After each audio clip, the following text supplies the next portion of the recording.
Hey everybody, welcome back to Video. So today we're going to continuing series on the MiSTer FPGA DE10 Nano project, and you guys are getting a bonus MiSTer video this week because there's been some changes on the Nintendo 64 core, some enhancements, some sound, and some other fun things to talk about. And I keep getting a lot of questions on whether or not there's been any progress on the core, so I wanted to update this video just because there are new things to see and there are new things to listen to as well. Before I get too far involved though, do me a huge favor, go down below, hit like and subscribe, and ring that notification bell. Definitely helps us out. And if you feel so inclined and want to support the channel, we got a Patreon link down below as well. But last time we took a look at the Nintendo 64 from FPGAZumSpass, or Robert, it was showing its first retail game running on screen.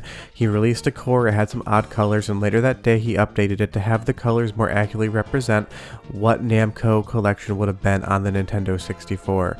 Now obviously this isn't the Nintendo 64's most powerful game. Something like Perfect Dark is way more going to be well known for what ran on the Nintendo 64, but this core is not there yet. This footage is not from the core. Don't be surprised, I'm just showing you the difference between what Namco Museum looks like and what a full 3D game looks like.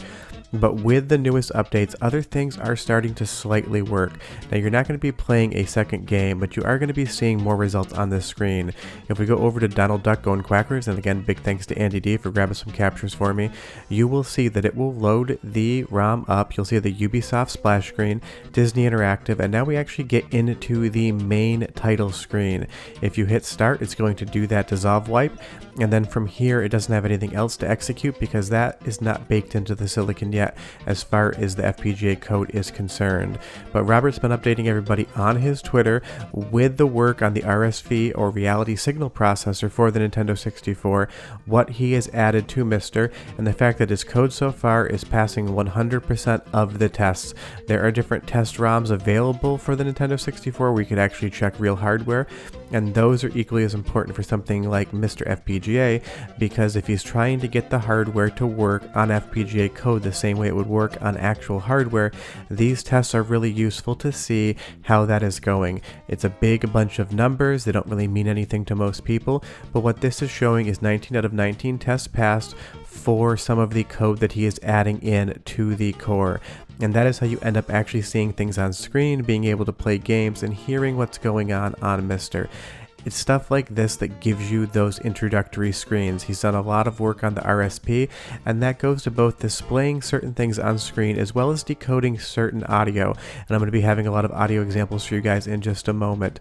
But let's go and see another game just to see what's going on. Both Donald Duck Going Quackers as well as Rayman 2 seem to be loading up the most out of any games that are currently working whatsoever on the core. It does take a while for the ROMs to load because they are pretty sizable. You'll see it's a Ubisoft game again, making you think that maybe the developers were using the same code across both games. But you'll see we get into the Rayman 2 The Great Escape screen here. Once you hit start, it's going to lock up. Nothing else is going to happen, but it is closer than it was last time to actually getting in-game. That doesn't mean it's going to be working like Namco Museum next week or next month. Robert's still working on the core, and I am sure it will get updated shortly, and maybe we'll have our second playable game in a month or two. No promises, you never know, and you can never tell. Okay, well, let's talk about the RSP in general. The Nintendo 64 does not have a lot of silicon on board as far as the number of chips, but the way they're laid out is quite interesting. The RSP lives on the same die as the RDP, but if you take a look at the middle there, you can see that they are separate.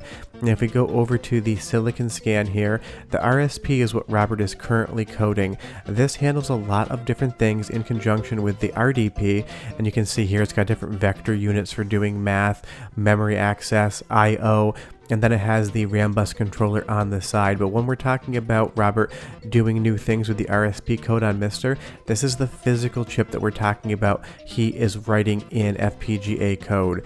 You will see that the RSP does get used for certain audio functions, and that's why I'm going to give you an audio sample. Now it is just a black screen, so I put a fun GIF of Mario over the top so you had something to look at while you listened. But go ahead and listen to this music for like 45 seconds. I'll come back and show you some more of the new core.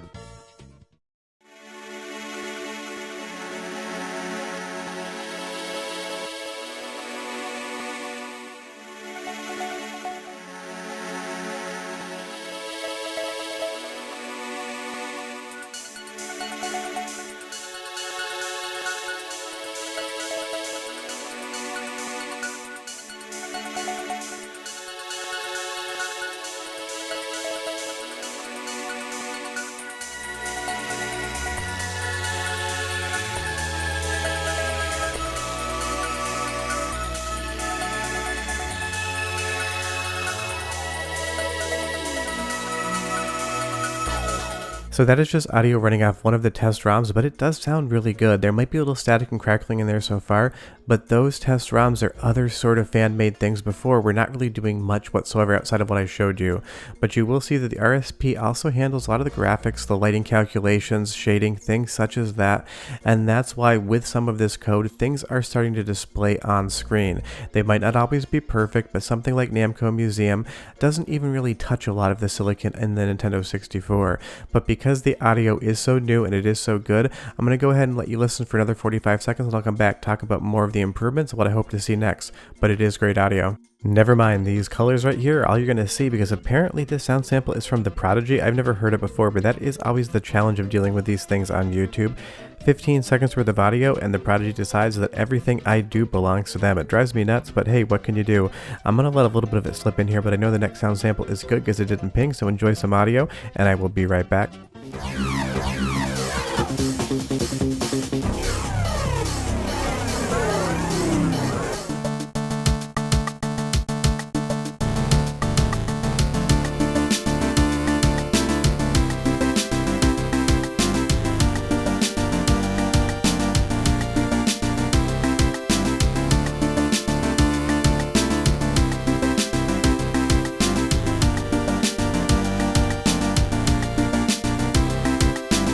It's some really good audio. Now, as a filmmaker, I'd rather show you something than tell you something, but in this case, I'll let you listen to it because there are no visuals really to go along with that outside of those fun colors on screen. But to give you a sample of what Namco Museum sounds like, go ahead and listen for like 25 seconds. It is 8-bit, but it is fun.